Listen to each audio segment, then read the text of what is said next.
So I'm very pleased this morning to welcome you, and first off to assure you that I used some of Stan Barone's slides to start this off, and I do not have 320 slides to review this morning, okay? I was surprised at how large Stan's presentation was, but he has a lot behind the scenes there apparently, right, Stan? So what I'd like to do is just provide a recap of what happened yesterday in the discussions. And first off, we had some opening remarks, and what I've done is I've taken slides from the speakers and just highlighted a couple of them. So I apologize if I've selected ones that you would not have, but these are ones I just chose to kind of emphasize. We had a very interesting discussion about standards of proof from a philosopher, which was, I think, very interesting for all of us that are typically steeped more in the sciences. And then Brandon Johnson talked about how we build and sustain trust. And that was followed by a series of, in a sense, case studies. One is looking historically at the endocrine disruptor screening program. And then we had one that focused on aquatic monitoring. So it's not just human health that we're focusing on, it's a broader set of things, but really aquatic monitoring systems as well as product development. And then we had a panel discussion in what I would call the wedding reception here, where we, for the folks on the video, you may be able to see this, but we're set up in a series of tables here, which is sort of a new design for the meeting series here. And I think it has been very well received by the folks in the room here. So to emphasize a couple things, Gary Ginsberg started us off talking about what is the level of confidence that we really need, and it's by whom as well. It's government, it's industry, it's NGOs, academics, others, to use new alternative methods. And that NAM was referred to yesterday by Gino at the end of the day, and that actually has been a term that's been kicked around, at least at EPA, for some time. So I'll use that here. But you can see there's a lot of different phrases used for the different types of data that we're talking about. It's alternative testing methods, computational toxicology, high throughput studies, new data streams, et cetera. So what is it that we have to do in terms of thinking about confidence building? And then where does it derive from? How do we develop confidence in the application of this new science to support decision making? And that is the focus of this meeting, is using new science, developing confidence, and a paradigm shift in terms of supporting decision making. Where does it derive from? And there is certainly a context here, which is TSCA has changed dramatically about a year ago, a year and a half ago. And so it is a strong impetus because there's regulatory sort of requirements or legal requirements here that action occur. So turning to the sort of philosophy of sort of legal science and how we think about it, is there's the sense of the standards of proof and presumptions and defaults that provide models for how we can think about it. And I found it to be a very interesting presentation about the idea of reasonable, or beyond a reasonable doubt versus the weighing of evidence or the balance of things.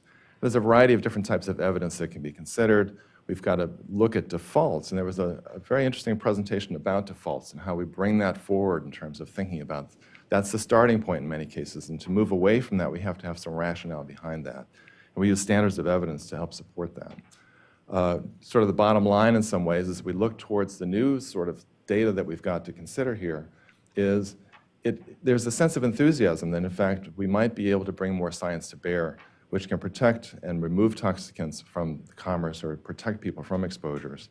And we have to think about how we can be using that science efficiently and effectively to support decision making, which is really, again, what this is all about.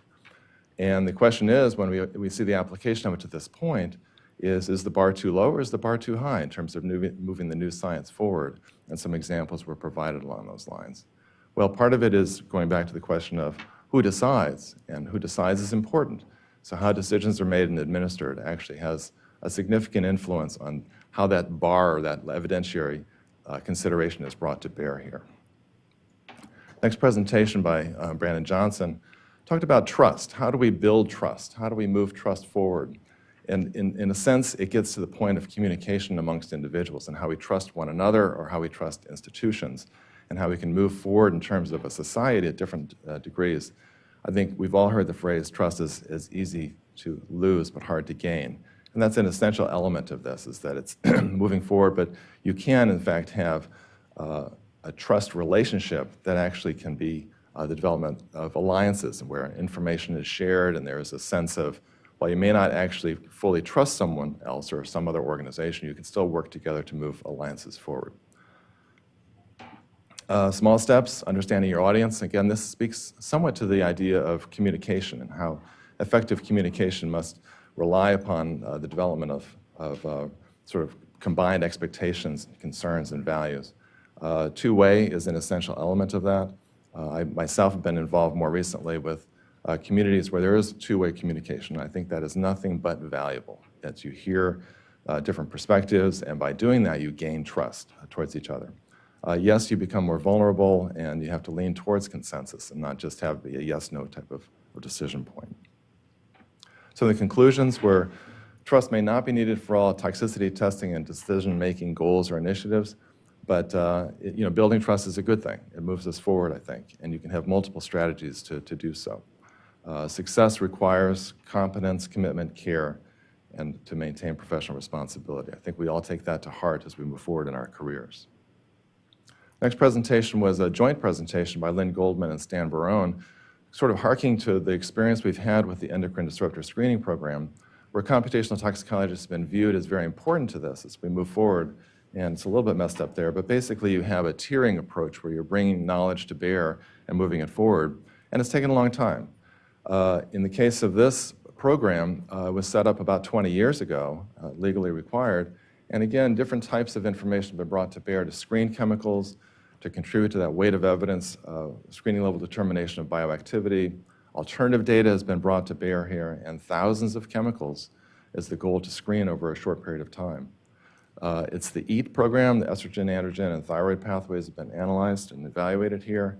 And what Stan really emphasized, but bringing scientific confidence forward to be able to trust the use of the new data, has a certain types of applications here, using reference chemicals as a reference point, and how well do new methods compare with current methods is also very much at play here. Stan emphasized the uterotrophic assays and the development of that and its application as a success story here. And again, he showed that with the development of new science, we've got a test system where you've got relatively few false positives and false negatives. There were discussion about false negatives and false positives yesterday as well. Conclusions, transparency is an essential element to this. How we develop models, how we apply those models, how we share the information, the evaluation, the validation and verification activities, the use of peer review, and public engagement and stakeholders. I mean, this is an essential element. Government needs to engage people that are various stakeholders and partners to this, and that's an essential element that has been applied in the endocrine disruptor program. And of course, peer review is absolutely essential. We then moved into more contemporary case studies with Tara Savo-Atwood presenting. She focused on aquatic scenarios and went through a couple of different case studies looking at wastewater treatment programs and looking at how we might use this in terms of monitoring programs and these assays moving them forward. She gave some example data sets that had been developed over time to look at wastewater systems and other systems that might be used to model that. And some of the recommendations and challenges that she identified was really the sense of doing studies in tandems, that you have that reference comparison. That oftentimes is of concern because we're using existing systems as the gold standard, but it does seem to add some confidence to our interpretation of new approaches.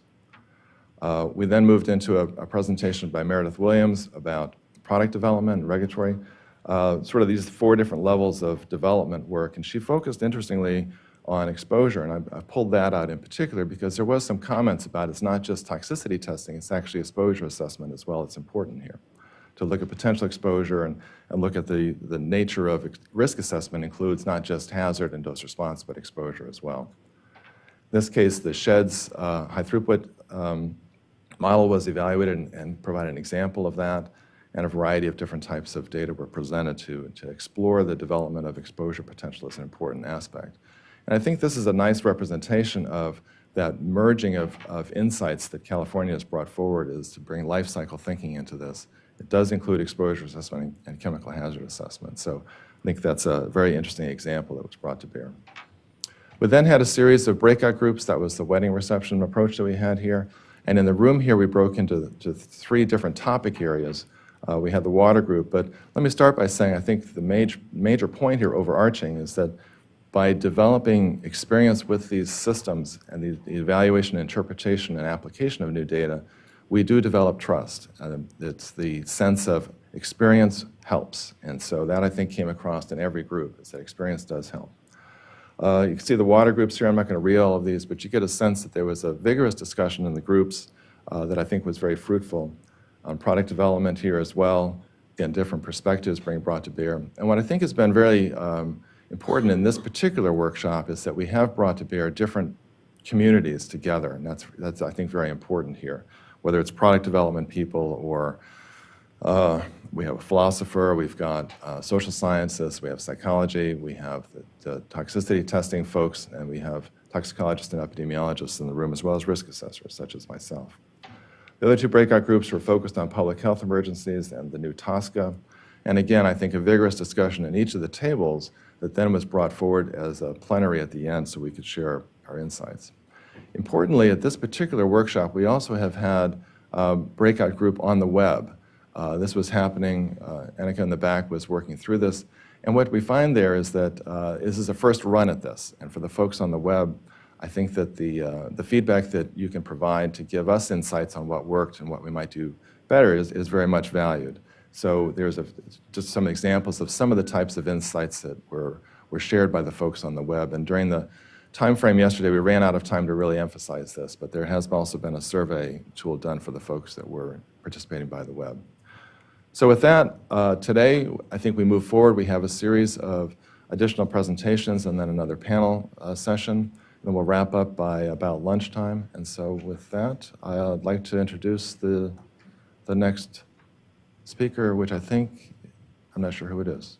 No, it's Christy, I think. Christy, am I introducing you? Okay, sorry.